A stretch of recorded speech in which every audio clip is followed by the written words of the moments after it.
ohun tó fa ariwo ikú táwọn èèyàn ń pa lórí Saheed Òṣùpá. Ẹ wá wo pásítọ̀ tó dèrò ẹ̀wọ̀n nítorí àsọtẹ́lẹ̀ tó sọ. Láìpẹ́ yìí ni ìròyìn kan jáde síta nípa àáfàá kan tó ń pariwo tó sì ń sọ̀rọ̀ pẹ̀lú ìgboyà àti ìdánilójú pé gbajúgbajà olórin Fújì King Dr. Saheed Akorede tí gbogbo èèyàn mọ̀ sí Saheed Òṣùpá yóò jáde láyé lọ́jọ́ 10 oṣù kínní ọdún 2026 yìí. Àfi bí ìgbà tí Ọlọ́run fúnra rẹ̀ ń sọ̀rọ̀ ni àáfàá náà ṣe ń sọ̀rọ̀ tó sì ń fọwọ́ sọ̀yà, kódà ó ń fọlọ́run ọba ṣẹ̀rí pé tó bá di ọjọ́ 10 oṣù kínní Saheed Òṣùpá yóò jáde láyé. Àáfàá náà tí kò dàbí àwọn àáfàá tórúkọ wọn gbilẹ̀ káàkiri àti èyí táwọn èèyàn mọ̀ dúdúdúdú ló wá sójú òpó ayélujára tó sì ń pariwo tó ń fọlọ́run ṣẹ̀rí wípé tó bá di ọjọ́ 10 òǹkọrin náà máa jáde láyé. Àáfàá yìí lẹ́nikẹ́ni ò mọ àpèjá orúkọ rẹ̀ dáadáa, àmọ́ tó ń pariwo tọ̀tàn wípé ọjọ́ àbámẹ́ta tó jẹ́ ọjọ́ 10 ọdún tuntun yìí ni Saheed Òṣùpá yóò fàyè sílẹ̀. Èmi àdìwárà kí ọlọ́pàá mẹ́ta wàláhì mo fi ẹ̀mí mi búra ó fi gbé Saheed Òṣùpá kí n kí Saheed Òṣùpá yóò kunu ọdún yìí kí January ó tó parí wàláhì mo fi Ọlọ́run búra January 10 Saheed Òṣùpá máa kú January 10 Saheed Òṣùpá máa kú wàláhì mo fi Ọlọ́run búra kí fi ọ̀rọ̀ ẹnu mo fi ìgbésí ayé mi búra mo fi àlùkùránì kẹrin àlùkùránì Ọlọ́run búra January 10 Saheed Òṣùpá máa kú. Èrò ọ̀pọ̀ ni wípé bóyá àáfàá náà fẹ́ fi orúkọ gbajúmọ̀ olórin Fújì náà dìde ni láti lè fa ọ̀pọ̀ èrò wá sójú òpó ayélujára rẹ̀. Èyí kìí ṣe ìgbà àkọ́kọ́ tí wọ́n ń parọ́ ikú mọ̀yàn, ṣùgbọ́n kìí ṣe irú fọ́nrán eléyìí tí àáfàá náà ṣe síta tó ń pariwo tó sì ń fọwọ́ gbáyà pẹ̀lú ọ̀rọ̀ ńlá àti ìdánilójú wípé òǹkọrin náà ṣetán láti jáde láyé. Èrò ọ̀pọ̀ ni wípé níṣe ló yẹ kí Saheed Òṣùpá gbé ìgbésẹ̀ alágbára lórí ọ̀rọ̀ náà kí wọ́n sì fọwọ́ òfin mú un. Àmọ́ ó fẹ́ dàbí ẹni pé ohun tó ń sọ náà òun nìkan ló yé o, nítorí bí ẹni fẹ́ mọ̀ọ́mọ̀ pé èrò wá sí ojú òpó láti lè rí àwọn tó máa wo fídíò náà kó lè délé dóko lohun tó ń ṣe. Bó tilẹ̀ jẹ́ wípé ọ̀pọ̀ àwọn olólùfẹ́ òǹkọrin náà ti bẹ̀rẹ̀ sí máa sọ òkò àti èpè ọ̀rọ̀ ṣọwọ́ sí àáfàá yìí lórí fọ́nrán tó gbé jáde náà tó fi ń pè fún ikú gbajúmọ̀ olórin Fújì yẹn Saheed Òṣùpá.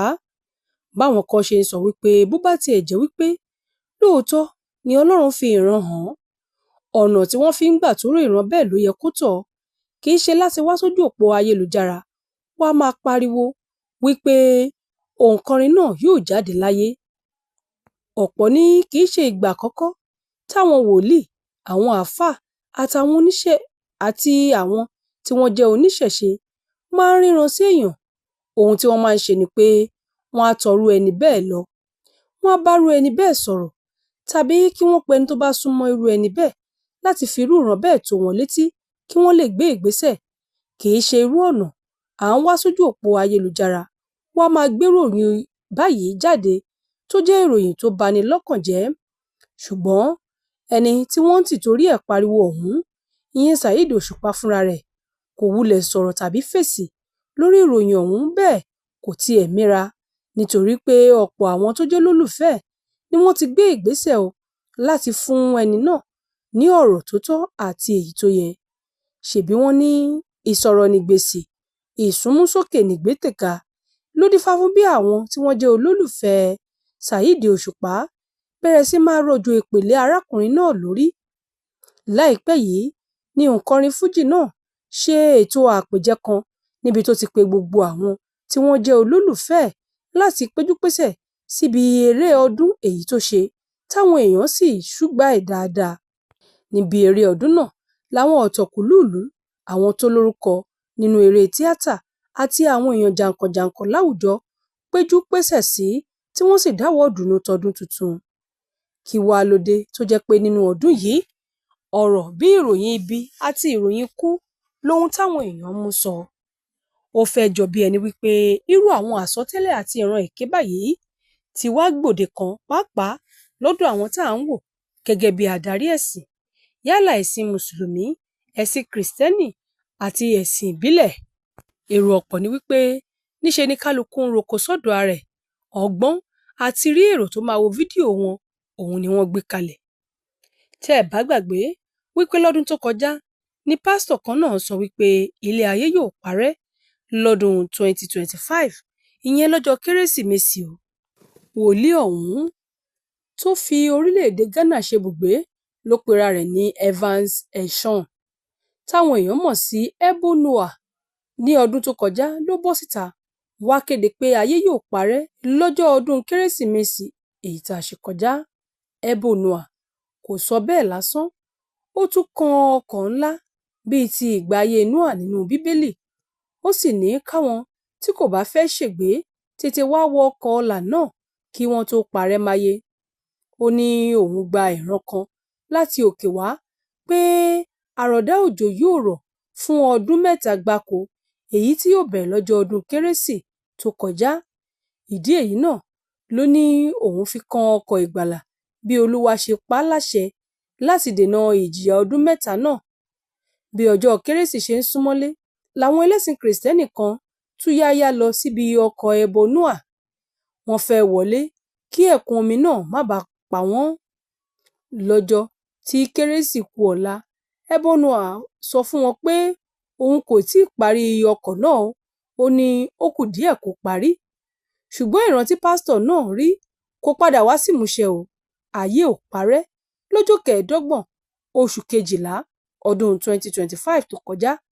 Bẹ́ẹ̀ ni òjò kan kò kán débi pé yóò rọ̀ rẹpẹtẹ. Lẹ́yìn èyí ló tún padà yí ọ̀rọ̀ náà wípé òun ti gba ìran míì láti òkè wá wípé wọ́n ti yẹ ọjọ́ yẹn àti wípé òjò kò ní rọ̀ mọ́ lọ́jọ́ yẹn. Ebo Noah sọ wípé Olúwa ní kóun tún kan ọkọ̀ púpọ̀ sí i. Lẹ́yìn ìran tó padà já sí ìran èké náà, àwọn aláṣẹ ilẹ̀ Ghana fa ọ̀rọ̀ náà lé àwọn agbófinró lọ́wọ́.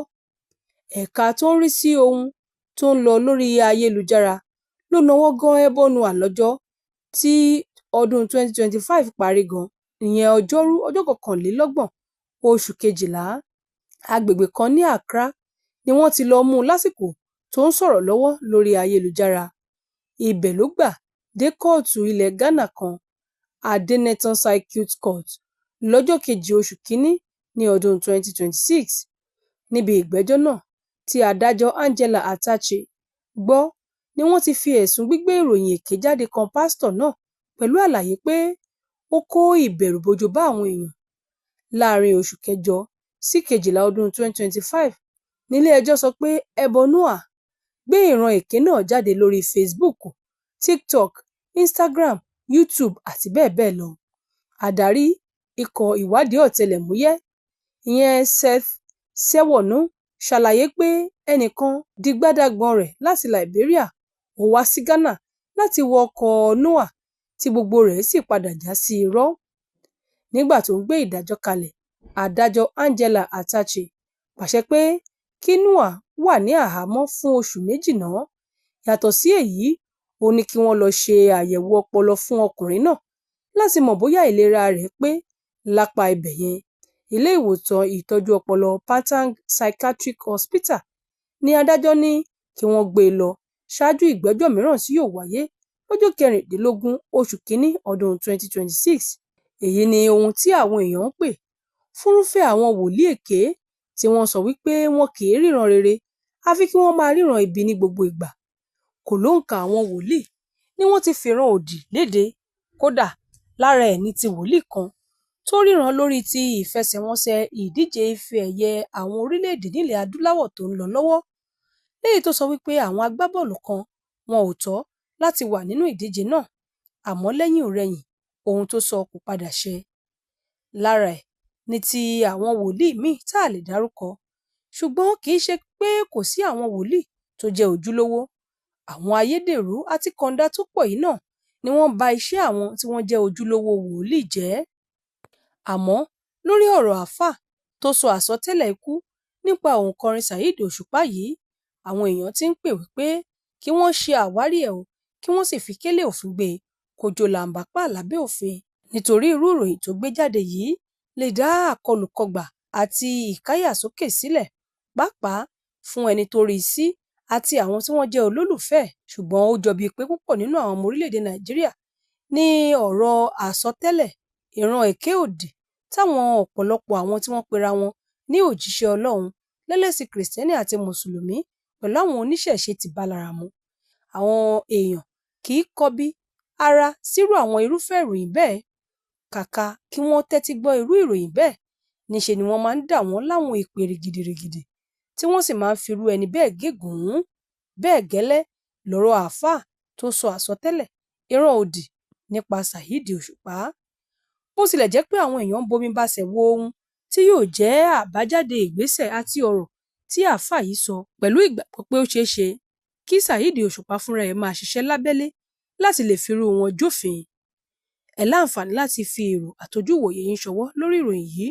Olúwarẹ̀mílẹ́kùn Elégbèdé ló ṣe àkójọpọ̀ ìròyìn yìí fún ìkànnì Yorùbá Gidi TV. Yorùbá Gidi TV. Sake mẹ́mọ̀ ọmọdé o, First Lady káàbọ̀. Ó ń fèrè àtẹ̀gbò ṣe ìtọ́jú l'Amẹ́ríkà, ìwọ làgbà o. First Lady Botanical Store, Àṣàkẹ́ Amẹ́ní, New Jersey, USA. Àṣàkẹ́ ọmọ Jubril ló ń ta tewétegbò tó jẹ́ tiwantiwa ní New Jersey. Gbogbo àwọn ohun èlò tá a lè fi ṣètò àdúrà tó ń jẹ́ ní mọ̀nà wá. Yàtọ̀ sí pé First Lady Botanical Store jẹ́ store ńlá tẹ́tí lè rí gbogbo spiritual items rà. Ọmọ Jubril tún bá àwọn èèyàn ṣe àkànṣe iṣẹ́ ìṣẹ́gun àti ìtúsílẹ̀ pẹ̀lágbára ẹ̀mí. Wá ra spiritual perfumes, ọ̀nàlà, Holy Michael, 77, Oyin Gidi, Kixmore àti bẹ́ẹ̀ bẹ́ẹ̀ lọ ní First Lady Botanical Store lọ́dọ̀ Àṣàkẹ́ Amẹ́ ọmọ Jubril. Oríṣiríṣi àwọn oògùn ìbílẹ̀ tá a fi ṣètọ́jú ojú, ìtọ́jú oyún ìju, yanjú ìṣòro àìrọ́mọbí àtàwọn àìsàn míì tẹ́ ti gbé kiri tí wọ́n pé kò sọ́nà àbáyọ mọ́. Ẹ yára tètè pé First Lady Àṣàkẹ́ Amẹ́ríkà ọmọ Jubril ní New Jersey, USA sórí +186 227 06019. Dúpẹ́jọ́, ó yá dúpẹ́jọ́. Ọpẹ́ la mú wá o. Ọpẹ́ la mú wá. Ọpẹ́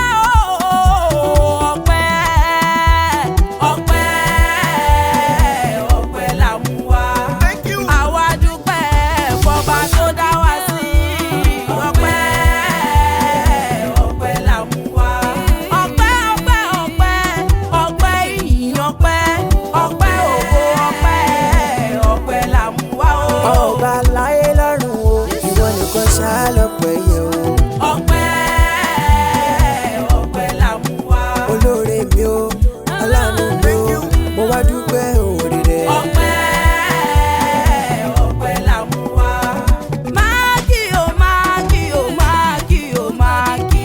January, February, March, Jamaki. April, May, June, máàkì o. July, August, September, àti kí. October, November, December, káfíńdò. Máàkì o, máàkì o, máàkì o, máàkì. Ọ̀rẹ́ bó bá ṣe pọ̀n mọ́ ló ká, bó jẹ́jà tàbí tọ́kì. Bọ́dún tuntun bá wọlé, a ò ní ṣe tàwa lọ́gbẹ̀ wọn. Àní bó bá ṣe pọ̀n mọ́ ló ká, bó bá ṣe pọ̀n mọ́ ló ká, bó jẹ́jà tàbí tí ń kó bọ́dún tuntun bá wọlé ká má ṣe tà wá lórí àìsàn o. Ẹni nòdò tó ńlá ṣúgà jẹ̀dí ló máa pa. Dádì, mami, brothers, sisters máa ronú mọ́. Àní bó ní kòrò ọ̀la máa dùn máa ronú mọ́. Bó ní kòrò ọ̀la máa dùn máa kí o máa kí.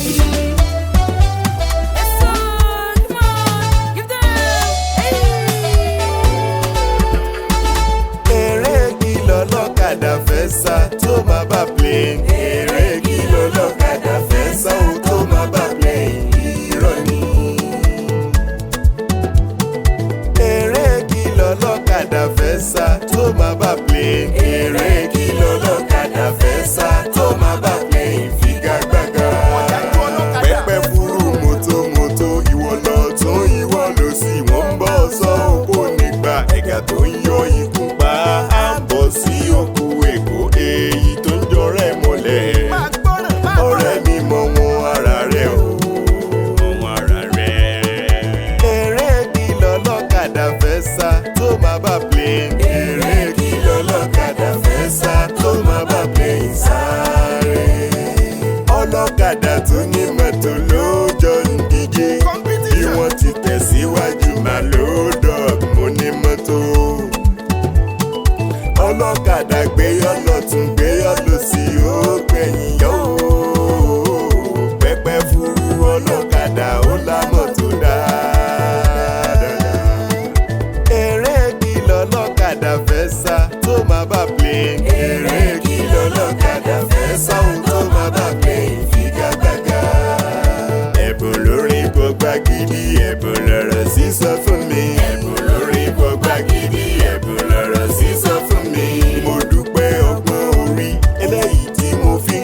ọlọ́kadà fẹ́